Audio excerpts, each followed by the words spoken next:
So guys, before we start applying our foundation, before I start applying my foundation with both of these sponges, I do want to give you a little bit of background. At the moment, I don't have anything on my face except I've done my eye makeup and my eyebrows. I don't have moisturizer, I don't have primer, I have nothing on my face. I am going to be applying a primer shortly, and that will be off camera. But before I even do that, let's just compare the two dry sponges. I'm sorry, my Claire's one is slightly dirty because I used it to do my makeup yesterday, but let's just compare. So they are roughly the same size. Maybe the orange one, the Real Techniques one, is slightly larger. As you guys can see, it's slightly larger, but more or less they are the same. Upon looking, the consistency or the sponginess does not look any different, but and when I do squish them, they squish more or less. I mean, they're more or less equally soft. This is just a little bit softer than this, just a slight little bit, but not significantly. I don't remember the price of this. I have not been able to do my research yet, but I will find out the price and post it here. So that is how much it costs. But I know that at the moment, I know that it is significantly less, about half the price of this one. I will post the price of this one also right here. So now that that has been established, that they're roughly equally soft, this is just maybe a couple points softer than this one.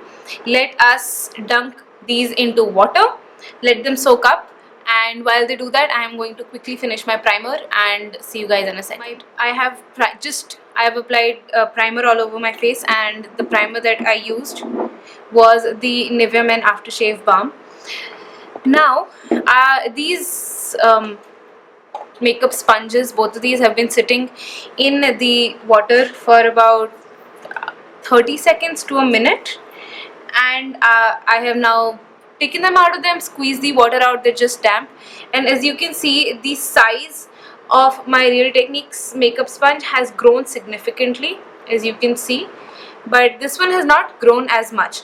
Also, after putting it in water, this is a lot softer than this one is. This is about the same as it was when it was dry, just a little bit softer. So with that, what I'm going to do now is I'm going to apply foundation on one half of my face using this and one half of my face using this.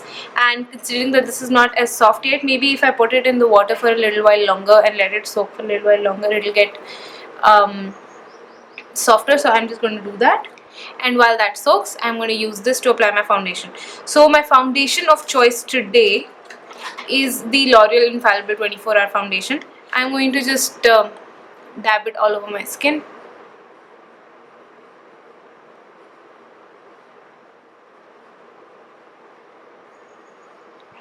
All I'm doing right now is just bouncing my makeup sponge on top of my face where the foundation was.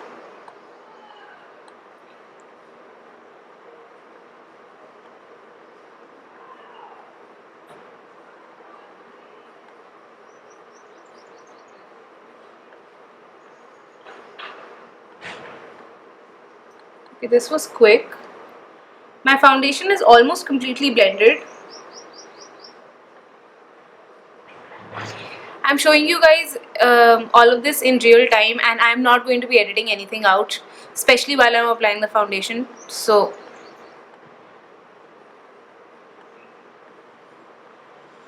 okay, so this first layer of my foundation is already blended. It's done. It's blended.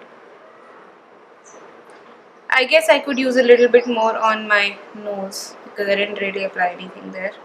A little bit on my forehead.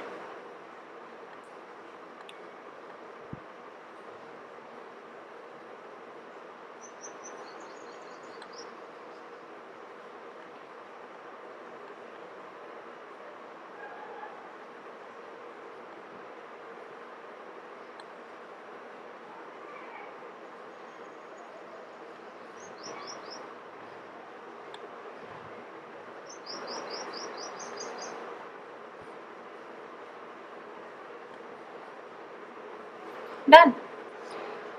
So far, it has evened out my skin tone pretty well. It has not decreased the coverage very significantly. It has sheared it out a little bit, but not a lot. It has covered a lot of my acne marks, but like I have a largish acne over here. It has not covered that fully, but overall it's pretty nice, pretty seamless. Under my eyes also it is pretty decent, pretty great, pretty great. So I'm gonna put this down, apply foundation with my fingers, just dab it on the other side of my face, just a little bit.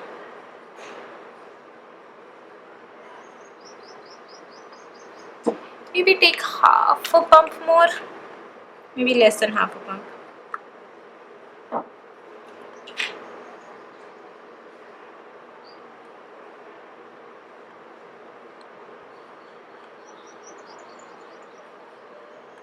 And now I'm using my Klairs makeup sponge.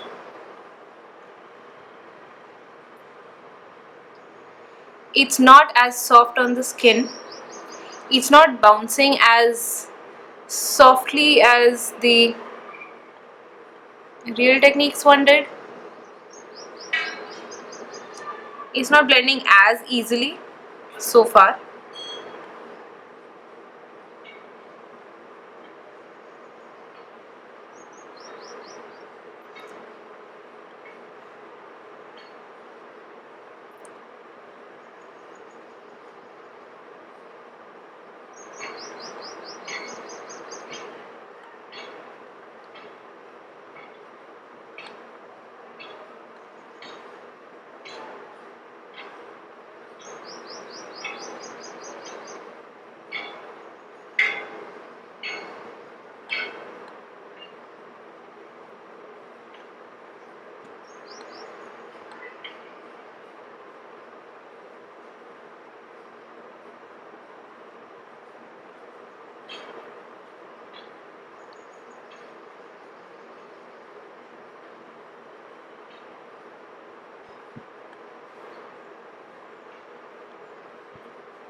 Okay, so my foundation is blended exactly the same way that it blended with the Real Technique sponge. The only difference was that maybe this gave me slightly higher coverage just because it is a denser sponge and it doesn't absorb as much of the makeup. As you can see, this side does look slightly higher coverage than this one does. I'm not sure whether the camera is picking it up or not, but in real life it does. I'm not sure if the camera is picking it up as well as it is, as I can see it in real life. The difference is very minor, but this side is slightly more higher coverage than this one is. The blending process took a little bit longer and I really had to like apply pressure to stamp this makeup sponge on my face in order to blend, whereas with this one it was just very, I'm sure you can see with just the movement on my skin that this is a lot bouncier, and this I've had to really press in to get any kind of action. Other than that, the end result is about the same. I think I would use them interchangeably. If one day this is dirty, then I'll just use this one. That's fine with me. The application process is a lot more fun with this one, so when this one does sort of die, I am not going to repurchase it. I'm going to repurchase this one. But as you can see, the end result is the same. So if you guys are looking to buy something of this kind and you find that this is just a little bit out of your range because it's not exactly a cheap product, then you can walk into a Klairs store in any of the malls. I think most malls have them, and you can just buy this one, and this is a decent alternative. It's definitely a cheaper alternative by way of quality as well, but if the end result is the same and I feel like I can use them interchangeably, then I think that's a win.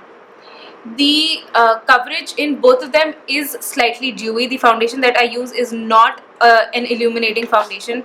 The L'Oreal Infallible 24-hour foundation is matte, satin matte, but still matte, not illuminating, but the finish is slightly dewier than it would be with a brush. The blending is much more natural. I'm still looking into a mirror and talking to you, so the blending is much more natural, and it did work faster, even this sponge. So guys, with this I think my demonstration is over. Let me just quickly do the rest of my makeup off camera, and then get back and discuss the rest of the aspects of these two makeup sponges. And guys, I'm back. So let's move on to the final verdict of this comparison video. The application was faster and the sponge was softer with this. I needed to sort of push into my skin a little bit more than I needed to push this, because this just sort of bounced on top and it did magic. This is significantly cheaper than this. I think this costs something around 350 rupees. I think this costs something around 600, 700, 800, in that range. So it is about half the price, if not less. Like I said, I'm not sure, but I will leave the exact pricing. I had left it before on the screen and in the description box.